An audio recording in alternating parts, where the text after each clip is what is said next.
রঙের উৎসবকে সামনে রেখে হাবড়া কন্যাশ্রী হলে বেলা প্রায় 1টা নাগাদ শুরু হয় কোঅর্ডিনেশন মিটিং। গুরুত্বপূর্ণ এই মিটিংয়ে উপস্থিত ছিলেন হাবড়া বিডিও, হাবড়া পৌরসভা পৌরপ্রধান, ওসি ফায়ার, শাসক বিরোধী দুই শিবিরেরই রাজনৈতিক নেতৃত্ব প্রমুখেরা। বাঙালির দোল উৎসব পাশাপাশি বসন্ত উৎসব যেন শোকের বার্তা না নিয়ে আসে, সেই দিকেই কড়া নজরদারির কথা মঞ্চ থেকে বারবার ঘোষণা করেন প্রশাসন প্রধানেরা। চারবার ভাববে যে মদ খেয়ে আমি মোটরসাইকেলটা নিয়ে বের হব কি হব না। আমি মামলা দিতে বলছি না, উৎসবের দিনে উৎসবটাকে আমি নষ্ট করতে বলছি না। সেই লোকটাকে ডিটেন করে দিয়ে উৎসব সাধারণত বিকেল পর্যন্ত বা সন্ধ্যে পর্যন্ত হয়, তার মাঝে তার নেশা কেটে যাবে, তারপরে তাকে ছেড়ে দেওয়া হোক, কোনো অসুবিধে নাই। কিন্তু না কোনো নেতৃত্ব, না কোনো ক্লাব, না কোনো বিশেষ ব্যক্তিত্ব তাদের জন্য অনুরোধ করবেন, কিংবা আমাদের পুলিশেরও মানসিকতা থাকবে যে আজকে উৎসবের দিন একটু নেশা করে ঘুরছে, এটা কি উপস্থিত রয়েছে। প্রত্যেক বছর আমরা এরকম একটা প্রস্তুতি মিটিং করি এবং সেই মিটিংটা আমাদের ভীষণ ফলপ্রসূ হয়। আমাদের এই মুহূর্তে আমাদের হাবড়া শহরে প্রচুর বসন্ত উৎসব, প্রায় প্রত্যেকটা ওয়ার্ডেই একটা করে বসন্ত উৎসব হচ্ছে। এটা খুব ভালো লক্ষণ। বসন্ত উৎসব হওয়াটায় আমাদের কিছুটা উচ্ছৃঙ্খলতাটাকে আমরা কন্ট্রোল করতে পেরেছি। আমাদের যে বাণীপুর লোক উৎসবের পক্ষ থেকে যে বসন্ত উৎসব হয় এবং আমবাগানে একটি বসন্ত উৎসব হয়, দুটো বসন্ত উৎসবে প্রচুর মানুষের সমাগম হয়। তাছাড়া প্রত্যেকটা পাড়ায় পাড়ায় বসন্ত উৎসব হচ্ছে। আমি আইসি সাহেবকে বলবো, আমরা গত বছর যেভাবে করেছিলাম যে আগের দিন থেকে টাকা চেকিং করে মোটর সাইকেলটাকে আমাদের একটু কন্ট্রোল করে দেওয়া, কারণ এই মোটর সাইকেল অ্যাক্সিডেন্ট আমরা দেখেছি এই হোলির দিনে ইনটক্সিকেটেড অবস্থায় মোটর সাইকেল নিয়ে খুব স্পিডে রান করছে, অ্যাক্সিডেন্ট হচ্ছে, হসপিটালে জায়গা থাকে না। তাই এটাকে কন্ট্রোল করলে একটু মনে হয় আমরা কন্ট্রোলের মধ্যে নিয়ে আসতে পারবো। আর যেটা হচ্ছে যে আমাদের যে সমস্ত ওয়াইন শপ রয়েছে ওদেরকে আপনাদের সিস্টেমের মধ্যেই আছে, আপনারা এই উৎসবকে উপলক্ষ করে কন্ট্রোলিং এর মধ্যে নিয়ে আসেন। আমাদের হাবড়া পৌরসভায় 3টে ওয়ার্ড, 11, 18, 24 রয়েছে। দেখবেন যেখানে মিক্সড কমিউনিটি রয়েছে, কোথাও যেন কাউকে জোর করে রং দেওয়া না হয়, এটাকে আমাদের সার্টিফিকেটের পক্ষ থেকে দলের আগাম শুভেচ্ছা। আমি দেবাশিস কর, হাবড়া ফায়ার স্টেশন থেকে এসেছি।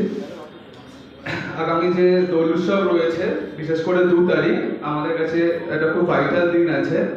2 তারিখ সন্ধ্যেবেলাটা আমরা এটাই বলবো যে আপনারা যখন এই ন্যাড়া পোড়া বা হোলিকা দহন করবেন, সেই সময় একটু প্লেসগুলো একটু নির্বাচন করবেন। এমন এমন প্লেসগুলো নির্বাচন করবেন যেখান থেকে এখন যেহেতু হাওয়া হচ্ছে, বাতাস মানে ফ্লাইটা বেশি হচ্ছে, সেই জন্য যে বাতাসের ছাই বা আগুনের ফুলকি যেন অন্য কোথাও না গিয়ে পড়ে, সেরকম প্লেসগুলো আপনারা নির্বাচন করবেন।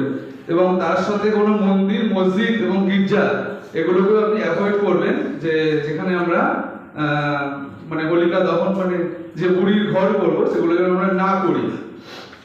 অবশ্যই উদ্যোগে আমরা তার উদ্যোগে যে আজকে সর্বদলীয়ভাবে যে মিটিং ডাকা হয়েছে, মিটিংয়ে উপস্থিত আছেন আমাদের বিডিও সাহেব। এটা নিয়ে আমরা যাতে শান্তি শৃঙ্খলা বজায় থাকে এলাকায়, তার জন্য আমরা আলোচনা করি এবং আমাদের প্রশাসন তো তৎপর থাকে। সেই সঙ্গে সঙ্গে আমরা যারা এলাকার জনপ্রতিনিধি এবং ক্লাব সংগঠনের যারা এসছে তাদের কাছে আমরা বিশেষ করে অনুরোধ করব, শান্তি শৃঙ্খলাভাবে যাতে আমরা আনন্দ উপভোগটা করতে পারি। একদম চিৎকার চেঁচামেচি, এপাড়ার থেকে লোক গিয়ে ওপাড়ার থেকে লোক গিয়ে এসে মারপিট, থানায় পুলিশ গাড়িতে লোক তুলে নিয়ে যেত। আজকে সেখান থেকে আমাদের কিন্তু একটা সুস্থ পরিবেশ, আজকে বসন্ত উৎসব বা আজকে যে হোলি, আমাদের এই দোল খেলাটায় কিন্তু একটা সুস্থ পরিবেশ হয়ে এসেছে। ঘরের মেয়েরা, বাচ্চারা, বৃদ্ধরা আজকে একটা আনন্দের দিন হিসাবে এই দিনটাকে আমরা বেছে নিয়েছি। ফলে প্রশাসনিক দিক থেকেও এই কাজটা অনেক সহজ হয়ে গেছে এবং আমরা সকলে সহযোগিতা করছি। প্রতি বছর বিভিন্ন উৎসবের প্রারম্ভে এই ধরনের একটা মিটিং হয়, গত বছর হয়েছে, এই বছরও হচ্ছে। আমাদের এখানে উপস্থিত আছে আমাদের হাবড়া পৌরসভায় একটা লিফলেটও দেওয়া হয়েছে, এবং আমরা প্রতি বছরই যারা বিভিন্ন নেতৃত্বে আছি বা জনপ্রতিনিধি আছি, আমরা এই দিনকে বিভিন্ন পঞ্চায়েতের ক্ষেত্রে, যেটা আমাদের পৌর প্রধান বলছি, পাশাপাশি হাবড়া বিডিওর বক্তব্যে উঠে আসে এসআইআর এর চূড়ান্ত তালিকা প্রকাশের প্রসঙ্গ। কার্যক্রম আপনারা, আমি জানি এই নিয়ে কোনোই মন্তব্য করা সমীচীন নয়, কিন্তু আপনারা বোধহয় এটা নিয়ে একটু বেশি আছেন। সেটা হলো আজকে আমাদের এসআইআর এর একটা তালিকা বেরোচ্ছে, কিন্তু পুরো বিষয়টি এই পর্বে যা যা বিবাদ হয়েছে, যা যা বিষয় নিয়ে বিতর্ক বা আইনি বিবাদ হয়েছে, আপনারা জানেন মহামান্য সুপ্রিম কোর্ট সেইগুলো নিষ্পত্তির জন্য প্রতি বিধানসভায় জজ সাহেবদের নিয়োগ করছেন। জজ সাহেব কথাটাই কলকালি বলছে। তো আমার এখানে একজন জজ সাহেব টায়ারলেসলি কাজ করে চলেছেন, কাজ শুরু করেছেন আজ প্রায় তৃতীয় দিন হলো। আজকে এই তৃতীয় দিনে আরো একজন কলকাতার কোর্ট থেকে জজ সাহেব আসছেন। আসলে আমি তার জন্যই চলে যাচ্ছি। আপনারা আপনাদের সভা চালিয়ে যাবেন, এবং শেষ হলে আইসি সাহেবকে, এসডিপিও সাহেবকেও আমার অনুরোধ থাকলো, আমরা একটা সর্বদলীয় আলোচনার মতো করছি, ইনফরমালি করছি। নিশ্চয়ই নারুবাবু ফোন পেয়েছেন, তারকও ফোন পেয়েছ, বা কেউ না কেউ তো আছে। আমরা এই আলোচনাটা করে নেব সাহেব। মিটিং শেষে আমাদের ক্যামেরার মুখোমুখি হয়ে আইসি অনুপম চক্রবর্তী শৃঙ্খলা রক্ষার নিরিখে কড়া বার্তা দিলেন এদিন। না, প্রত্যেক বছরই আমাদের শুভ দোলযাত্রা, বসন্ত উৎসব উপলক্ষে কোঅর্ডিনেশন মিটিং হয়। আজকেও আমাদের হাবড়া বিডিও অফিসের কন্যাশ্রী হলের কোঅর্ডিনেশন মিটিং হলো। সমস্ত প্রশাসনিক আধিকারিকরা আমার মুখ্য সাহেব ছিলেন। আমরা সকলকে বলছি শান্তি বজায় রাখুন। পবিত্র রমজান মাসও চলছে। সাম্প্রদায়িক ঐক্য, সাম্প্রদায়িক সম্প্রীতি বজায় রাখতে হবে। সমস্ত ধর্মের, বর্ণের, সম্প্রদায়ের মানুষের কাছে আবেদন। এবং আরও কিছু মেসেজ আমরা দিয়েছি যে দোলযাত্রা উপলক্ষে এই সমস্ত বসন্ত উৎসবে যারা পার্টিসিপেট করবেন, যাদের আগের দিন যারা হোলিকা দহন আছে, তাদের নির্দিষ্ট কিছু নিয়মনীতি মেনে করতে হবে, দেখতে হবে যাতে কোনো আগুনের থেকে কোনো রকম কোনো দুর্ঘটনা না ঘটে। এছাড়া দোল খেলার দিনে 3 তারিখে আমাদের হাবড়াতে হয়, 4 তারিখে আমাদের সেরকম নেই। 3 তারিখে যারা আছে দোল খেলার দিনে মদ্যপ লোকেদের আমরা সিম্পলি ওদের ডিসকারেজ করছি। মদ্যপ লোকেদের আমরা বলে দিয়েছি যে ওরা কিন্তু আসবে না, মদ খেয়ে ঘরে থাকুক, কোনো অসুবিধা নেই।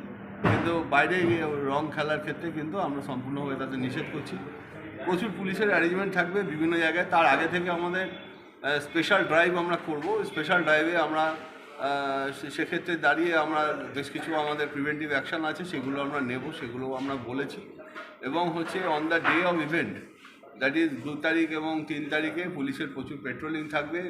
কিছু মিক্স পকেট এরিয়াকে আমরা আইডেন্টিফাই করেছি। সেখানকার 2 ধর্মের মানুষের সাথে আমাদের কথা আমরা বলেছি, আরও বলবো, যাতে খুব ভালোভাবে যাতে রমজান মাসও যাতে পালন করা যায়, এবং আমাদের বসন্ত উৎসব, দোলযাত্রা যাতে মানুষ পালন করতে পারে। হাবড়া উৎসব সমন্বয় কমিটির থেকে আমরা মাইকিং করব বিভিন্ন জায়গাতে। ব্যবসায়ীদের আমরা বলেছি বিশেষ করে যে সোনার দোকান আছে আমাদের এখানে, যে মুখে রং মেখে যেন কেউ কোনো কাস্টমারকে যেন ওরা অ্যালাউ না করে। পরিষ্কার পরিচ্ছন্নভাবে আসলে তবেই অ্যালাউ করবে সোনার দোকানগুলো। আমাদের উপর নজরও থাকবে। এছাড়া গৃহপালিত পশু কিংবা রাস্তার পশু যাই হোক না কেন, তাদেরও যাতে রং দিলে কিন্তু সেগুলো কিন্তু আইনের চোখে কিন্তু সেটাও দোষী আছে। সেরকম যদি কোনো অভিযোগ আসে তার বিরুদ্ধেও আমরা যথাযথ আইনগত ব্যবস্থা নেব।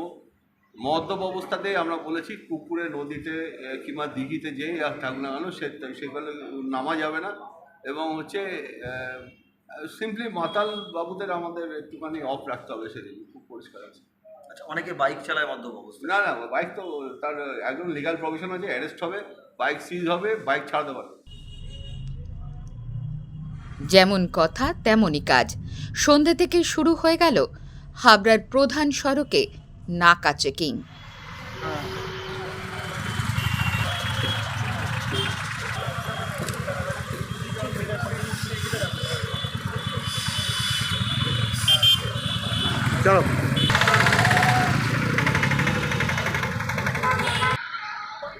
নন্দিনী পালের রিপোর্ট, সঙ্গম নিউজ। মন্ত্রে নয়, বিশ্বাস কণ্ঠে ও কলমে।